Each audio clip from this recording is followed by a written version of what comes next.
What mower brand should you run for your business? Let's talk about it. As you can see, I have a Wright mowers here, and I also have a Cub Cadet and another Wright over there. To break down mower brands real quick. So the reason why I went with Wright, and there's one main reason, was dealer location and dealer support.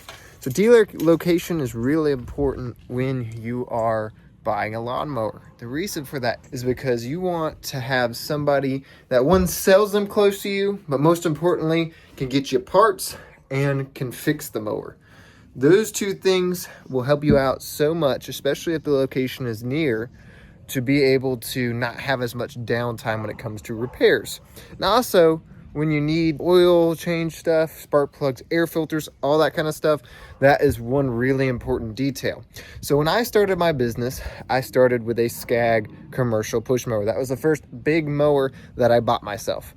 Now, at around 1 to 10 hours, I started having issues with it, worked with my dealer quite a bit to get those resolved, still was having issues. Contacted Skag themselves, still had issues. They were kind of playing a merry-go-round game of whether they were going to take back this lemon of a unit. And it finally took the thing catching on fire and nearly taking my toe off for them to finally say, we're going to give you some store credit for this machine. And that is when I bought my first mower, not the Standard I, but the Standard X. So the Standard X was my first mower, and that was back when my dealer was a lot smaller, had a lot more family, more personal, like company format. A few years back, they did get bought out by investors, which changed a ton. A lot of the policies went very commercialized, which means that there wasn't as good support. The downtime on repairs got really high, and the ability to get parts in was painstakingly. It could sometimes take 5 to 6 weeks, which is still to this day very terrible. So the ability to have good dealer support is very important. When I started out with Wrights, I did have it. Nowadays, unfortunately, not as much now that they've grown so corporate. Hopefully down the line, they'll be able to get back and they'll be a more family-oriented dealer. Now, the reason why I have a Cub Cadet is actually I won that one, which was very cool. The problem with that dealer, however, is it is a 30 to 45-minute drive with traffic to get to that dealer, which to be able to grab belts and parts is sometimes just too far away for me to be able to comfortably drive and still get everything I need done. So those are the two mower brands that I have, and two important tips that I recommend. Dealer support is definitely very important. So if you got a great dealer that sells lawnmowers, that is awesome. So the next thing is part availability. Having the ability to get parts for your mowers fast is very important, especially if you want OEM parts to keep up with your warranty, like Kawasaki, which is the engines I run, and Wright. What I ended up having to do is buy a lot of that stuff from Pro Parts Direct, which is a great company. I had nothing but great experiences with them, but having a dealer would be even better. My dealer, like I said, barely holds the parts that I need that break down very commonly. So it's usually like a 4 to 5 week turnaround, which sucks. But if you can have a dealer that has a good part catalog selected, they can get you parts ready and available very quickly. That is awesome. So if you can buy a mower brand, so I know like Husqvarna, for instance, I was told has a very bad habit of not having parts available. Have the parts that you need to be able to get up and running, which is just not feasible for running a lawn care business when we have such a short time frame to be able to get our grass mowed.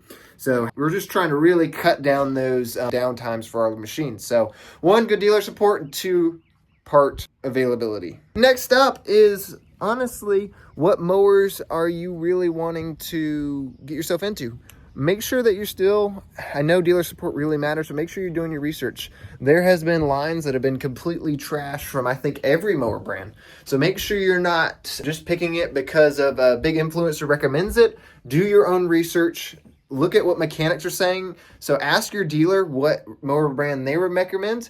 And most importantly, not just your dealer, but ask the mechanic what mower brand he sees most often in his shop and what mower he recommends you buy. The mechanic's going to know what machines break the most often and what machines are worth your money and what machines are just completely trash. Another recommendation I have for you guys is to make sure you're not buying your mower from a box store.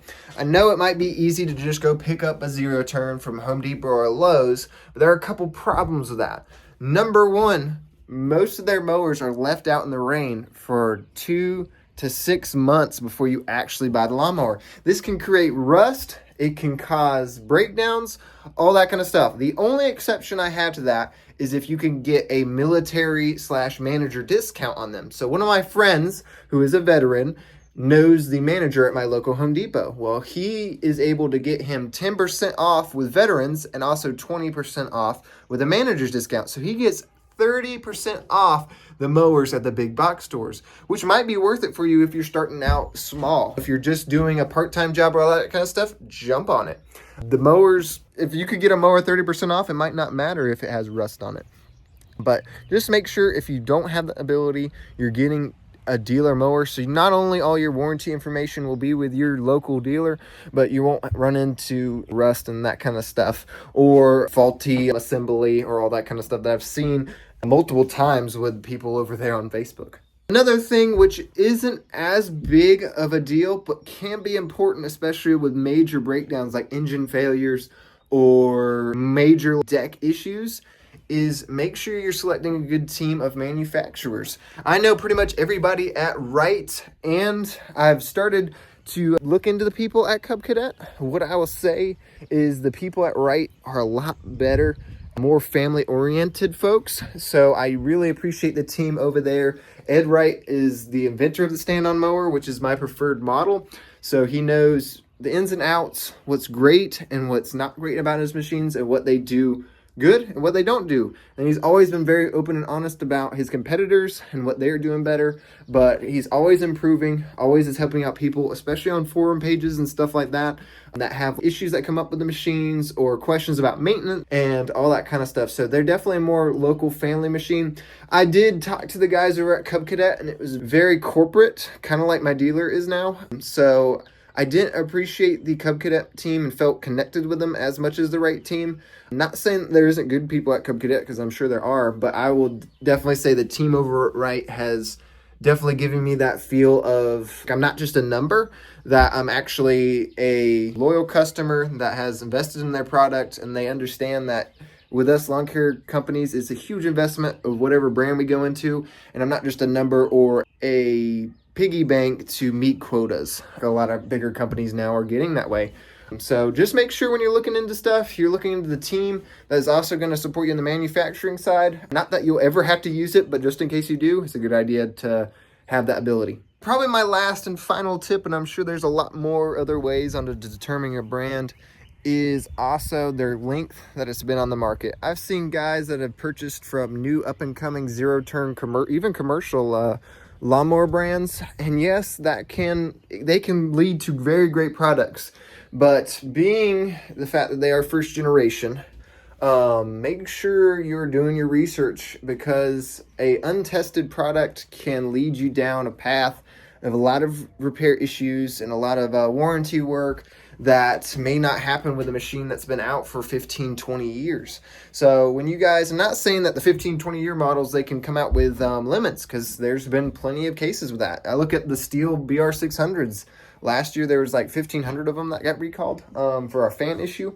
So not saying that it can't happen, but it's a lot more likely for that to happen on newer generations or lines or brands. So try to stick with the brands that have been around, that have been tried, tested, and perfected. And just try to get a brand that has worked for other people as well. That video at all helpful? I hope you did. If you're an experienced landscaper and there's any tips that I missed in this video, leave them down in the comments for all the people that are looking at buying their first lawnmower or maybe adding to the fleet. I've had no problems with my Standard I, my Standard X, or my Cub Cadet 56-inch model. But who knows, maybe you have experience with your brand or convert to that brand for a specific reason. Let me know down in the comments below. Without further ado, stand firm, hold fast, stay free.